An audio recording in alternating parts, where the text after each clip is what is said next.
Hi guys, welcome back to our channel Gaming Basics. In today's video, I will be teaching you guys how to buy the boosters for your Slotomania game.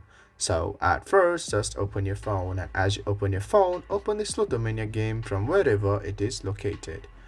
And as you open the app, all you have to do is just stay at this home page as I am. And as you're in the home page, at first, just click on the left top corner for that coin option.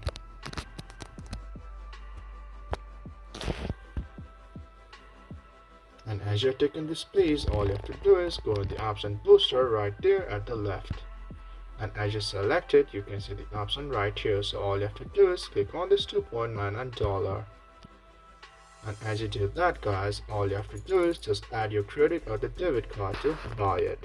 So guys, that's how you buy the boosters on your Slotomania game. If you find our video helpful, please leave a like and please do not forget to subscribe our channel. Also hit the bell icon to get updates with our latest videos and drop a comment for reviews and more content like this. I will see you guys again in our next video. Thank you for watching.